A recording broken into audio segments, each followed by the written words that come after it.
Olá, Everything is New TV veio hoje ao Campo Pequeno falar com Adam Young dos Owl City. Hello Adam, how are you? Hello, very good, thank you.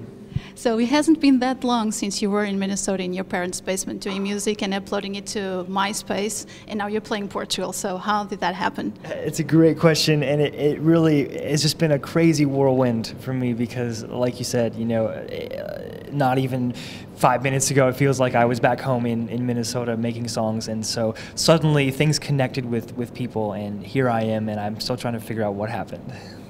So you were uploading your songs to the web, and I heard you were replying every email you got. Is it true? It's true. Yeah, I was you know, kind of on MySpace, you know, 24 hours a day, you know, answering emails, and you know, I feel like there's something very exciting about the internet in a way that the artist can be very accessible in that, you know, he can allow fans to access him and truly be kind of very, very personal. So that was very important to me early on, and so yeah, it's been great. So do you think this was your secret to get discovered? I think so, yeah. I mean, honestly, if it weren't for MySpace, I feel like I probably wouldn't be here because there again, I'm kind of a very shy, introverted guy. So the internet allows you, you know, to be very anonymous if you want to be. So that was my way of doing things early on. Just, you know, a kid uploading songs onto MySpace and letting you know, social networking sort of do the hard work, you know, for me. So that's kind of how it started, yeah. Okay, so then you got a record deal with Universal, and I read someplace that they were trying to, in the beginning, to change a little bit what you did and to polish you up a bit. Is that true? How did you manage to get a consensus? It was a little bit scary early on because I sort of, you know, had heard all of those old classic stories about, you know, record labels trying to change, you know, the artist in terrible ways, and early on I remember we had a few conversations, and you know, the label was saying, you know, what do you think about doing this and changing this and doing all these things, and I said, yeah, is it okay if I just kind of keep doing what I do? And after a few conversations, they were you know, totally up for it, and they said, yeah, just go away and do your thing, and you know, come back to us when you're finished with your record, and we'll kind of take it from there.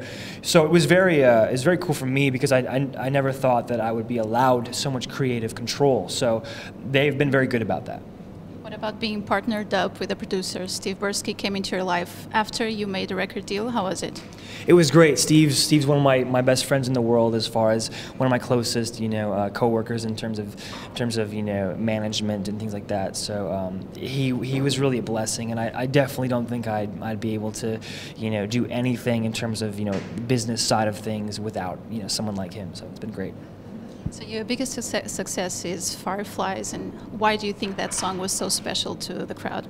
That's a great question, and I honestly haven't really, you know, figured out the perfect answer yet, because to me that song was always one of the songs, and it was never like, oh, this is the one that's going to do it. It was just like one of the songs. And so when it started to connect with people in all these different ways, and I remember my manager called me and said, you know, Fireflies just went to #1 in 24 countries, and I couldn't even pronounce, you know, half of the countries on the list, you know, so things like that was like, I still have to shake my head and rub my eyes and get my bearings because it's so surreal. What about All Things Bright and Beautiful? How's your audience and your fans reacting to the record?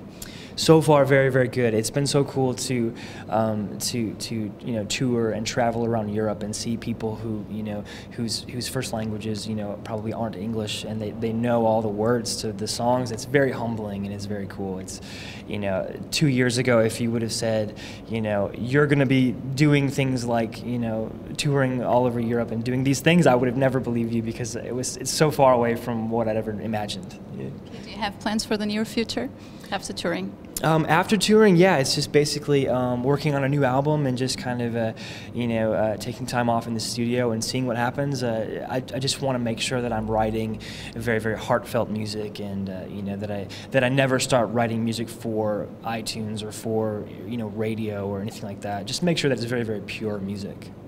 We wish you good luck. Do you like to leave a message for your fans in Portugal? Thank you so much for all of your support. I really can't tell you how much I appreciate who you are and what you do, and thank you a lot. Hey, what's up? It's Adam from Owl City, and you're watching Everything is New TV. Portugal, how are you doing this evening? It's so good to be here with you. I never thought I'd ever be in Lisbon, and it's such an honor to be here tonight. Thank you so much. We're called Owl City. We're going to play some new songs, some old songs, some incredibly sneaky songs, and everything in between. So please enjoy.